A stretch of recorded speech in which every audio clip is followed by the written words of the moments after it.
하나님 말씀 보겠습니다. 하나님 말씀은 느헤미야 6장 15절에서 16절 말씀입니다. 느헤미야 6장 15절에서 16절 말씀입니다. 성경 역사가 52일 만인 엘월 25일에 끝나며 우리의 모든 대적과 주위에 있는 이방 족속들이 이를 듣고 다 두려워하여 크게 낙담하였으니 그들이 우리 하나님께서 역사를 이루신 것을 알미니라. 아멘. 말씀 제목은 구별과 분별과 능력의 성벽을 재건하라 라는 제목으로 말씀을 나누겠습니다. 구별과 분별과 능력의 성벽을 재건하라는 말씀으로 말씀 나누도록 하겠습니다. 오늘 우리 느헤미야서 하면 우리가 잘 알듯이 성벽 재건과 관련된 귀한 말씀인 것을 압니다. 구약을 보면 에스라, 느헤미야, 학개, 스가랴 네 가지 책이 나오는데 이 네 권의 책은 그 당시 두 번째 성전과 성벽을 수축하는 일에 관한 책입니다.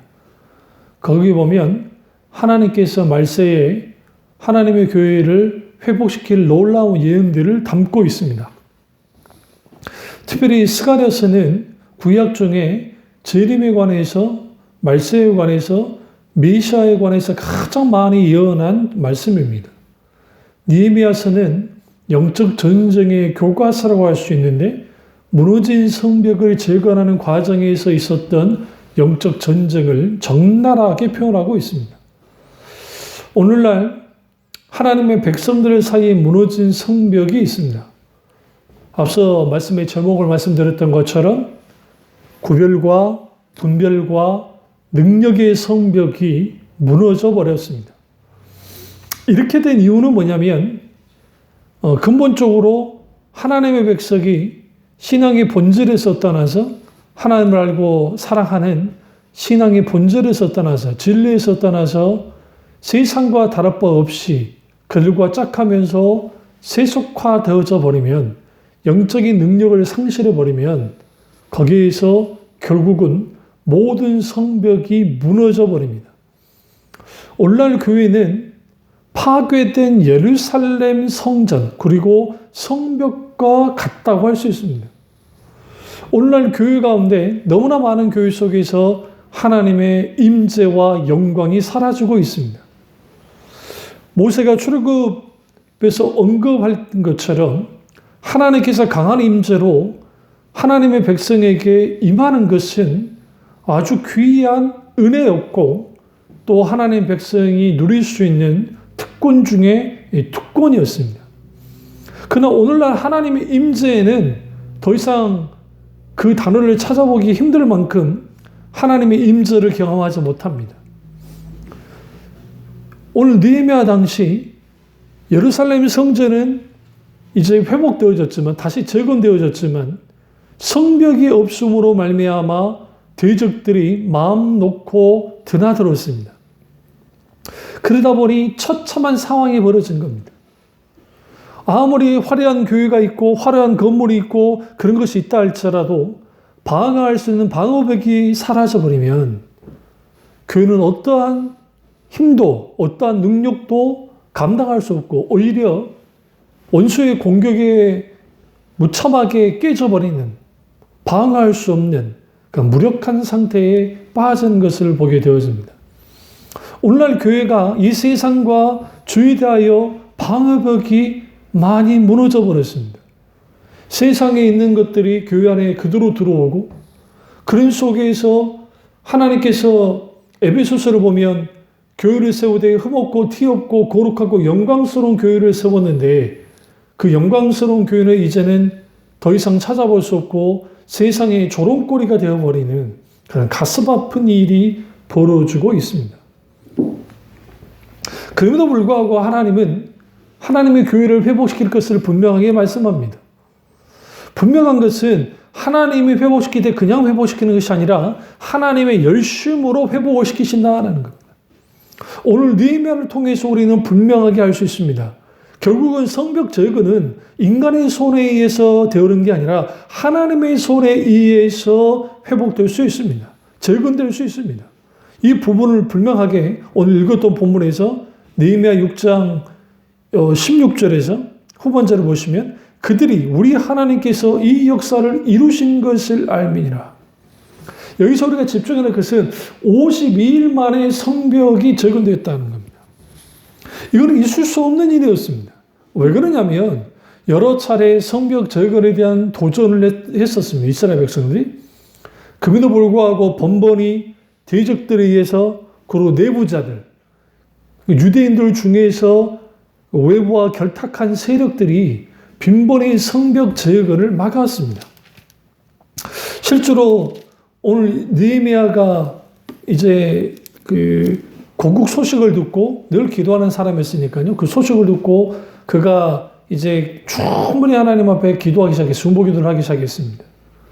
그런 상황에서 포도주를 맡은 관원장, 그 관원장이 되어졌는데 그가 수심이 가득한 것을 보고 왕이 묻는 겁니다.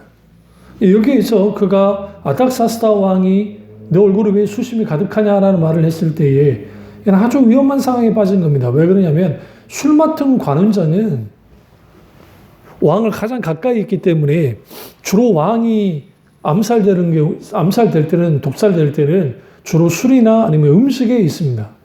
그런 상황에서 술 맡은 관원장의 수심이 가득하다는 것은 왕을 헤아려 할 수 있다는 오해를 살 수 있기 때문에 만약에 그 오해를 받게 되면 그는 바로 목이 베어 죽게 되는 그런 상황입니다.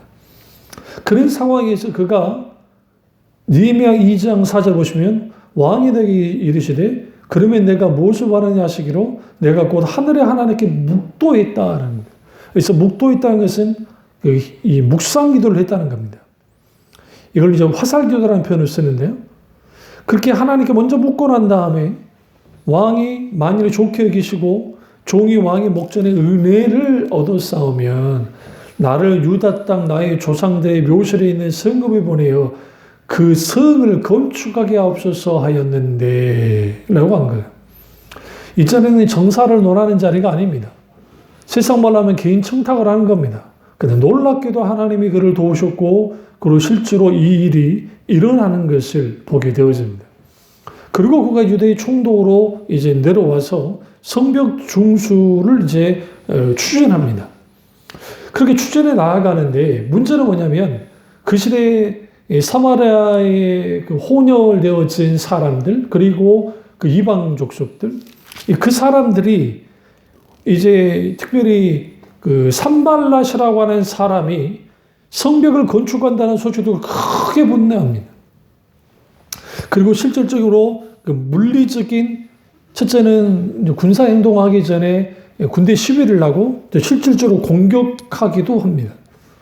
그래서 그들이 어떻게 해야 되느냐? 성경에는 놀랍게도 이렇게 말합니다. 느헤미야 4장 17절에 보면 성을 건축하는 자와 짐을 나르는 자는 다 각각 한 손으로 일하며 한 손에는 병기를 잡았는데 건축하는 자는 각각 허리에 칼을 차고 건축하며 나팔 부는 자는 내 곁에 섰었느니라. 보세요. 우리가 어떤 성벽을 건축할 때 거기에 정말 몰두하며 하는 것도 쉽지 않은데 한 손에는 칼을 잡고 한 손에는 뭐 했어요?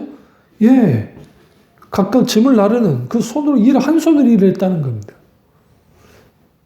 이 상황이 어떤 상황이냐면 아주 위급한 아주 정말 위기 상황 속에서 지금 이 성벽 건축을 하고 있는 겁니다. 이러한 상황에서 산발랏이 비웃을 만큼 유다 사람들을 비웃을 만큼 이것은 정말 불가능한 일이었다고 볼 수 있는데 그런 일을 느헤미야가 해나가기 시작하는 겁니다. 그러니까 이런 상황이 이제 하나하나씩 이루어질 때에 느헤미야를 향한 음모가 계속적으로 진행됩니다. 느헤미야는 산발랏과 도비아와 아라비아 사람 게셈이 그리고 느헤미야의 원수, 유다의 원수들이 성벽을 건축한다는 말을 듣고 이제 이 느헤미야를 암살할 계획을 세웁니다. 무려 4차례나 그리고 5차례나 실질적으로 이러한 일이 있었고 실행이 됐다가 다 실패하고 5번째 이제 이런 일들을 알게 됐고 그런 상황에서 그는 끝까지 목숨을 걸고 이 모든 일을 해나가기 시작했습니다. 이게 가능했던 이유는 뭐냐면 하나님의 성벽이 회복되지 않으면 계속 성전은 누락질을 당할 것이고 누락질을 당하는 성전은 성전의 제 역할을 할 수가 없습니다. 제 기능을 발휘할 수가 없습니다. 그래서 성벽을 건축해야만 했습니다. 오늘날 아무리 화려한 건물을 짓고 화려한 뭔가 영적으로 우리가 그럴싸한 신앙생활을 한다 할지라도 영적인 성벽들이 구별과 분별과 능력의 성벽이 건축되지 않으면 세워져 있지 않으면 우리는 신앙인으로서 신자로서 혹은 교회로서의 기능을 제대로 감당할 수 없습니다. 왜냐하면 세상을 공격을 하는 대로 그대로 받기 때문에 그렇습니다. 그래서 오늘 느헤미야가 어떤 상황과 환경 속에서도 이것을 끝까지 끌고 나갔습니다.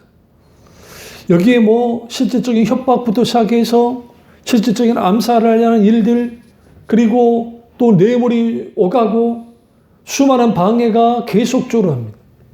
그 방해가 있음에도 불구하고 느헤미야는 하나님께 기도하면서 그 기도함 속에서 한 걸음 한 걸음 나아가는 거예요. 특별히 6장 14절 보면 내 하나님이여 도비야와 산발락과 여선지 노아다와 그 남은 선지자들이 곧 나를 두렵게 하고자 한 자들의 소행을 기억하옵소서 하였노라. 소위 여선지자, 그 남은 선지자들. 물론 이들은 가짜 선지자입니다. 그러나 이들은 진짜 선지자 역할을 했습니다. 가짜들이. 색꾼들이죠. 그러니까 이거는 지금 단순히 느헤미야가 적과만 싸우면 괜찮은데 그 내부의 적과도 싸워야 되고 심지어는 영적이라고 하는 사람들 소위 하나님의 명령을 따라야 되는 그런 선지자라고 거려지는 그들이 느헤미야를 향해서 공격을 했다는 겁니다. 이 부분을 하나님 기억해 달라고 기도하는 것이죠. 오늘날 여러분 구별의 성벽과 분별의 성벽과 능력의 성벽이 이것이 분명하게 적용되어지고 수축되어지려면 첫째로 반드시 기도가 회복되어야 됩니다. 계속적인 기도의 사람이 되어야 됩니다. 왜냐하면 기도하지 않고서는 깨어있지 않고서는 결코 하나님의 성벽이 적용될 수 없기 때문에 그렇습니다. 그러면서 하나님의 자녀를 회복하는 것, 성전을 회복하든 성벽을 세우는 그 과정이든 사실은 하나님 하신 일들은 뭐냐면 그분이 하나님의 자녀들을 온전히 회복할 때는 가장 먼저 제단을 수축하고 그 다음에는 성전을 수축하고 세 번째는 성벽을 수축하는데 가장 먼저 무너진 예배 그리고 교회가 교회다움 이 땅에 하나님의 교회를 설립한 목적대로의 교회로서의 회복을 해야 되고 그리고 성벽을 세워서 세상의 어떤 공격도 방어해 나가고 방어할 뿐만 아니라 실질적으로 공격할 수 있는 그러한 교회가 되어져야 된다는 거예요. 그렇다고 한다면 기도 없이는 불가능합니다. 느헤미야 보시면 느헤미야 출발 루트가 기도로 갑니다. 그 기도 속에서 출발됐고 그 기도의 응답으로서 하나님이 성벽을 건축할 수 있는 기회를 주셨고 그가 직접 총독으로 내려가서 성벽을 건축할 수 있는 것들을 시행을 합니다. 그럼 당연히 뭔가 돈이 있어야 하겠죠. 돈부터 시작해서 사람부터 시작해서 여러 가지를 동원해서 합니다. 심지어는 느헤미야는 총독으로 내려왔는데 자기 월급을 받지 않을 만큼 그가 이 모든 일에 모든 것을 쏟으면서 해나갔습니다. 그러나 그는 단순히 자기의 능력과 자기 힘으로 한 것이 아니라 매 순간순간 하나님을 찾고 기도함을 통해서 그 기도하는 과정 속에서 그가 뭐 했느냐 이 모든 것을 해나갔다는 겁니다. 이러한 일들이 실질적으로 암살하려는 일들, 실질적인 수많은 방해들, 이러한 것들이 일어났고 같은 유다 족속들 안에서도 분란이 나고 굳이 성벽을 건축해야 될 이유가 있느냐? 피로 봐가면서까지 이럴 일이 있을까라고 하는 그러한 말들이 오갔단 말이죠. 그러한 상황에서 그런 기도하면서 묵묵하게 그렇게 나아갔습니다. 그렇다면 우리는 뭘 알아야 되냐면 기도 없이 실질적인 이러한 것들을 구별의 성벽과 분별의 성벽과 능력의 성벽을 적어낼 수 없습니다. 그렇다고 한다면 분별의 성벽은 뭐고 구별의 성벽, 능력의 성벽은 뭘까요? 특별히 우리가 작은 첫 번째로 구별의 성벽은 세상과 교회가 구별되는 겁니다. 세상과 성도가 구별되는 겁니다. 그게 카도시, 그것이 거룩함입니다. 그러니까 결국은 교회는 세상 안에 있을 수밖에 없고 세상 안에 있는 교회이긴 하지만 세상 안에 있는 성도이긴 하지만 결코 세상에 잠식당하지 않는 세상에 정복당하지 않는 크리스찬이 되고 교회가 되어야 됩니다. 세속에 물든 교회가 되어버리면 세속에 물든 교회가 되어버리면 이제는 소금이 맛을 잃고 빛이 되어야 될 교회들이 빛을 잃어버리는 그러한 일이 벌어집니다. 그 대표적인 게 소아세고 교회 중에 대표적인 교회가 라오디가 교회입니다. 라오디가 교회는 어떤 칭찬도 받지 못하는 교회였습니다. 그들은 수가 많았습니다. 그들은 부유했다고 자부했습니다. 그러나 그들은 영적으로 볼 수 있는 눈이 없었고 그리고 그들은 실질적으로 하나님 앞에 부유하다 했지만 영적으로 피폐하고 가난한 자들이었습니다. 맞습니다. 오늘날 우리가 구별의 성벽이 무너져 버리면 세상과 짝하면서 세상이 가는 대로 가버리면 그러한 교회는 결코 뭐예요? 구별의 성벽이 세워 있지 않습니다. 구별의 성벽이 무너져 버리니까 교회에서 수많은 일들이 벌어지는 거예요. 세상 노래와 같은 것들이 교회 안에 들어와서 거기에서 불려지는 그리고 거기에 가요를 부르고 뭘 하면서 소위 전도 집회다 하면서 이게 지금 교회인지 아니면 세상의 어떤 콘서트장인지 알지 못하는 그러한 일들이 벌어지고 그 소위 방법론을 가지고 나와서 그러니까 이 사람들이 예수 믿지 않는 사람들이니까 그들에게 접근을 이렇게 하는 거 좋지 않겠느냐라고 하는 자기 나름대로의 복음 전도의 접촉점을 한 그 의미로서 나아갈지 모르지만 정작 그러한 것들이 세상과 교회가 전혀 구별되지 않는 그러한 일들을 해버리고 더 큰 문제는 뭐냐면 하나님의 말씀을 중심으로 그러니까 진리의 말씀을 기준으로 해서 그 말씀을 따라가는 삶이 아니라 자기가 세상을 살면서 그 말씀을 끼워 맞춰서 자기를 뒷받침해 주는 정도의 말씀을 가지고 살아가니까 세상에 살면서 거룩한 모양도 없고 오히려 뭐하는 세상 것들을 그대로 받아들이는 그리고 혼합되고 짬뽕되어져서 그럴싸하게 자기들만의 소위 신앙을 그렇게 가져가는 거예요. 뭐가 무너져서 그렇습니까? 구별의 성벽이 무너져서 그렇습니다. 그럼 왜 구별의 성벽이 무너졌을까요? 그 이유는 하나님의 교회는 하나님의 백성은 철저하게 시온을 추구해야 되는데 바벨론을 추구하기 때문에 그렇습니다. 다시 말하면 세상은 강하고 많고 높고 많은 것을 추구합니다. 그러나 성경은 하나님은 하나님의 자녀들 향해서 너희는 거룩을 추구하고 너희는 적음을 추구하고 너희는 낮아짐을 추구하라 라고 말합니다. 왜 그러냐면 좁은 길, 좁은 문, 협착한 길 그것은 다 좁은 문을 통과하고 좁은 길을 나아가야 됩니다. 하나님을 믿을 때 어떤 사람이 하나님을 믿을 수 있냐면 내가 하나님 앞에 아무것도 아니라는 것을 인식하는 사람들입니다. 그런데 내가 하나님 앞에 아무것도 아니고 적은 존재이고 정말 내가 하나님 없이는 존재할 수 없다는 사실을 자기 처지를 분명히 인식하게 되어지면 우리는 정말 연약한 존재임을 알기 때문에 하나님 크고 강하신 하나님만 의지하고 하나님만의 믿음에 따를 겁니다. 그런데 어느 날인가 소위 카톨릭에서 했던 그 희망의 신학, 소위 긍정의 신학이라는 것을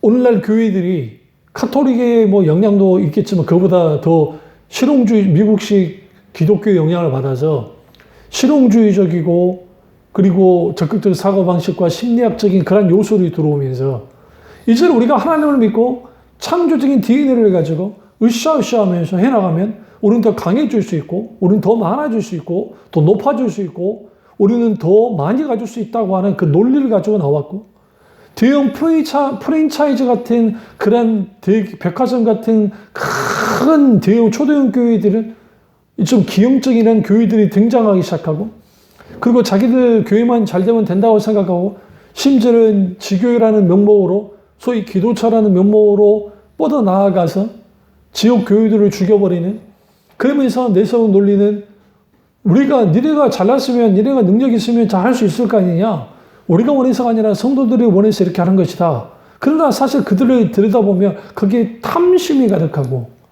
또 수많은 교인들이 교회를 선택할 때도 외형적으로 봤을 때 크고 화려하고 뭔가 프로그램도 좋고 목사의 기타 여러 가지 구소원들의 어떤 직업도 좋고 그런 것들을 따지면서 그런 교회를 추구하고 소위 말하는 스타 목사들 그가 선포하는 메시지보다도 진리에 서 있는지 말씀이 어떤지 그런 상관없이 그런 것을 추구해 나아가는 그리고 그들의 필요를 채워주는 종교 소비주의적인 그런 것들 하니까 광단의 메시지 속에 이게 지금 세상 반인지 아닌지 거의 소위 예화가 설교의 3분의 1을 차지하고 3분의 1은 그저 성경 구절들을 가져다가 좀 이야기 나누는 그리고 설교 시간도 이제는 더 이상 35분 정도 그것도 긴 거죠. 이제는 25분 정도 그것도 주일에 딱 한 번 나오는 사람들이 그런 설교에 만족함에 가는 그 설교를 대신해서 소위 사람들의 마음을 움직일 수 있는 그런 찬양들 그리고 또 음악들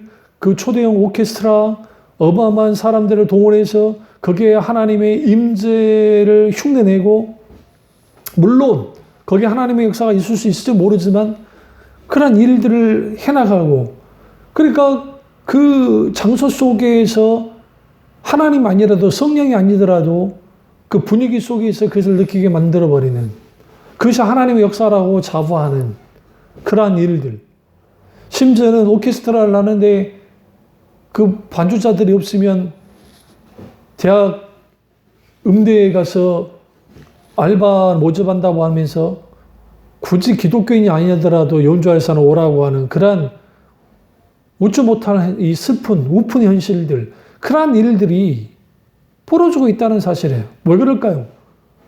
성장하고 많이 모이고 더 많이 가질 수 있다고 한다면 어떤 것도 상관없다고 하는 그러한 것들이 팽배하게 있습니다. 소위 성장주의에 빠져서. 그럼 왜 그럴까요? 진리를 서지 않아서 그렇습니다. 시온을 추구하지 않아서 그렇습니다. 그러니까 하나님의 말씀의 기준이 땅에 떨어지면 하나님의 다룰줄이 땅에 떨어지면 구별의 성격은 불가능해요. 하나님의 자녀가 진리의 말씀으로 무장되어지고 거룩하신 하나님 앞에 내가 거룩하니 너희도 거룩하는 주님 말씀처럼 우리가 하나님처럼 완벽하게 거룩해 줄 수는 없지만 우리는 적어도 거룩을 추구해 나아가는 사람들이 되어져야 되는데 그것을 포기해버리는 거예요. 그리고 적당히 이제 여러 가지를 통해서 럭셔리한 그러한 그리스도인이 될지 모르지만 말도 안 되는 그런 일들을 벌이는 거죠. 또 다른 하나는 분별의 성벽입니다. 분별의 성벽은 그 교회와 그리고 각 성도들이 영적으로 분별할 수 있어야 됩니다. 무엇이 거짓이고 무엇이 참인지 어떤 것이 진리이고 어떤 게 거짓 진리인지를 알 수 있는 분별력이 필요합니다. 이 분별의 핵심은 호크마 하나님의 지혜와 관련이 있습니다. 지혜는 모든 것을 분별하고 어떤 것을 분별하고 깨닫고 알고 하게 하는 능력이 지혜입니다. 그런데 여호와를 경외하는 것이 지식의 근본이요 라고 할 때에 잠언서를 보시면 잠언서에 여호와를 경외하는 지혜의 근본이라는 말을 그러니까 지식의 근본이다, 지혜의 근본이다를 동시로 같이 사용합니다. 여기서 우리는 뭘 알 수 있냐면 하나님을 경외하는 사람이 하나님의 지혜와 혹은 지식을 갖게 되고 그 지혜와 지식을 갖고 있는 사람들이 영적으로 분별력을 갖습니다.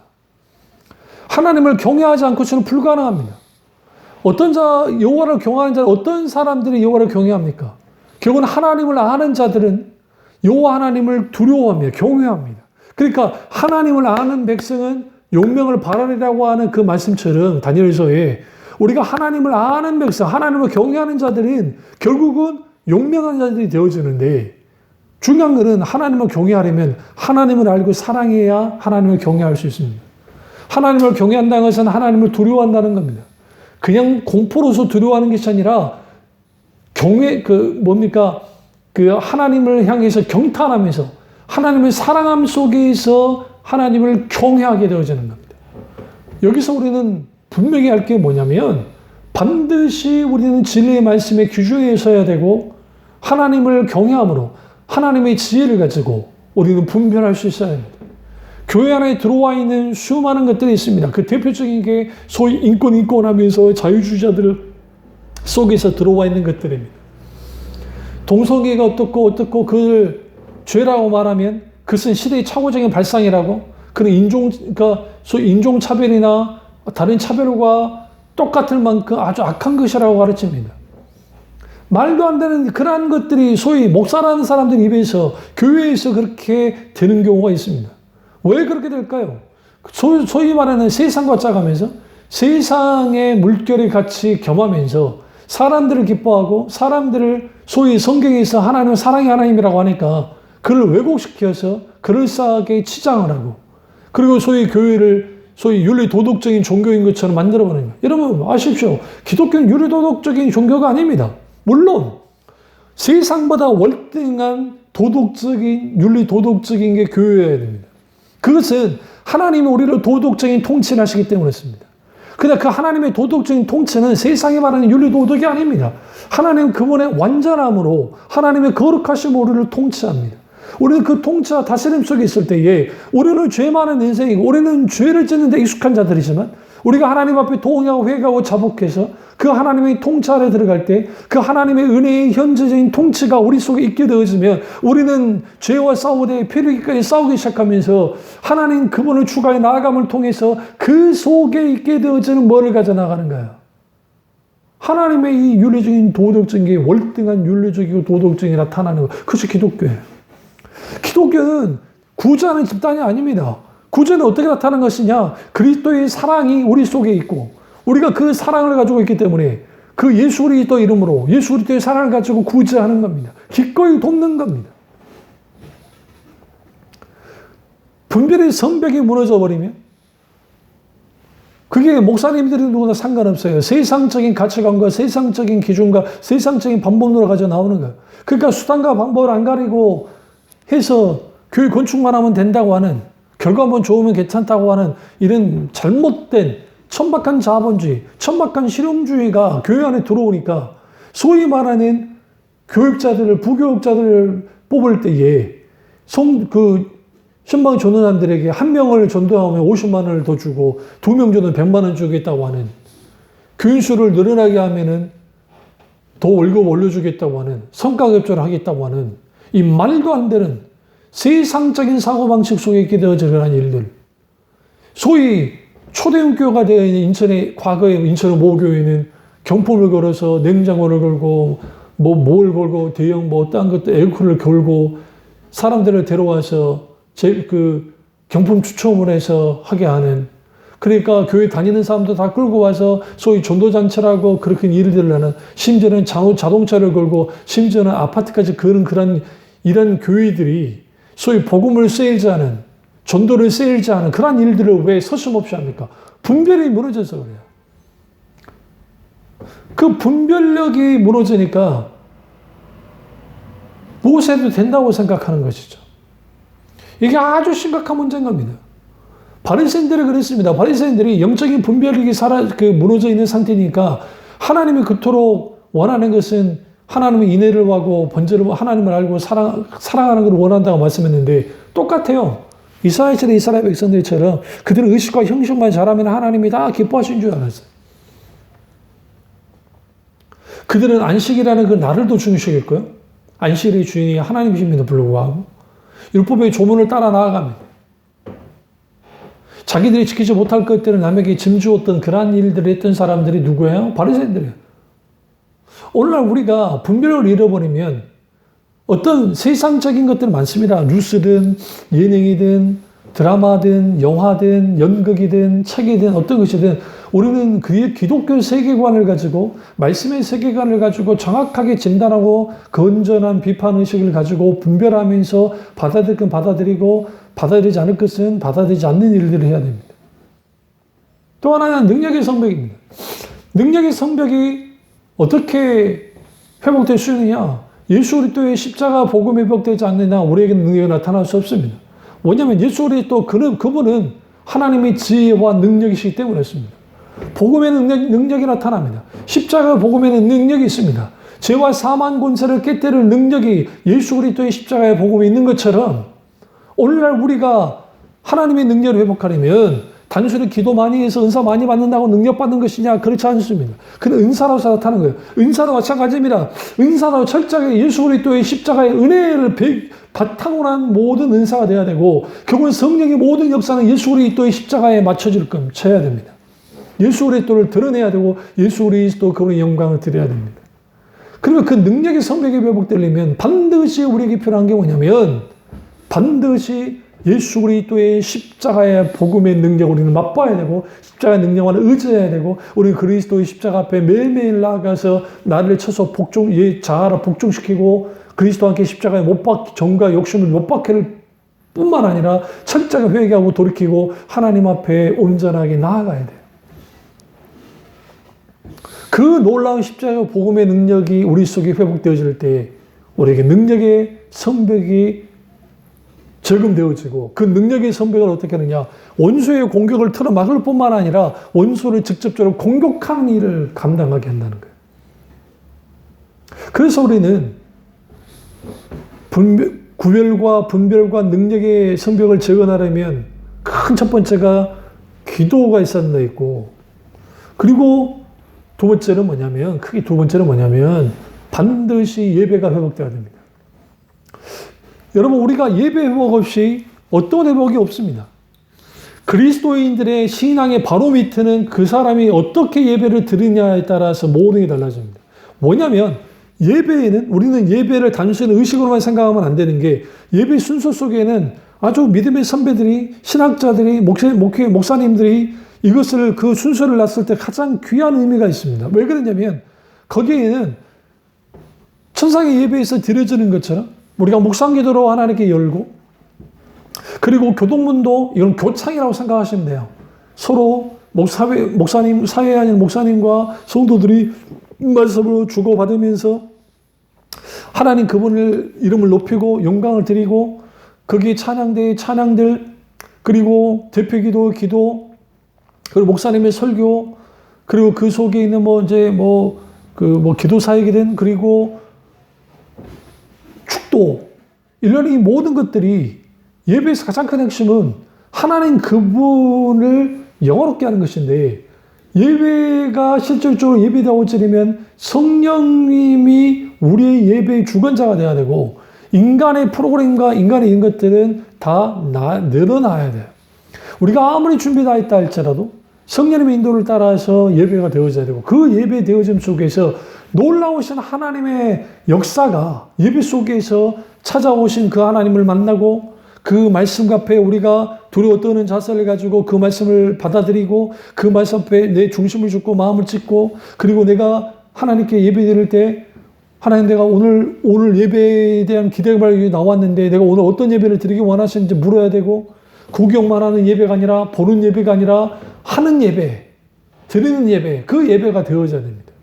그래서 사도 바울이 로마서 12장 1절과 2절에서 너희 몸을 산제사로 드리라 이는 너희가 드릴 영적 예배나 말처럼 우리의 몸을 산제사로 드리는 일주일의 삶이 녹아져 나오는 예배가 되어져야 되고 공적인 예배가 되어야 되고 삶의 예배로 연결이 되어졌을 때 우리 속에 있는 구별과 분별과 능력의 성벽이 적용되어집니다. 왜 그러냐면 이 모든 것들은 결국 이 종교교역자들이 종교를 일으켰던 이유는 단순히 95개조 반박문 교황을 단순히 반대하기 위해서가 아니라 카톨릭 체계를 반대하기 위해서 그렇게 한 게 아니라 사실은 예배 개혁이었습니다. 그들의 소위 말하는 미션화되어진 예배 그리고 형식화되어진 예배 순서만 따라가는 예배 죽은 예배 거짓 예배.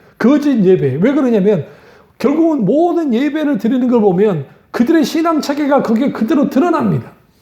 그렇기 때문에 우리의 예배가 회복되지 않는 이상, 무너진 제단이 수축되지 않으면 구별의 성벽과 분별의 성벽과 능력의 성벽은 재건될 수 없습니다.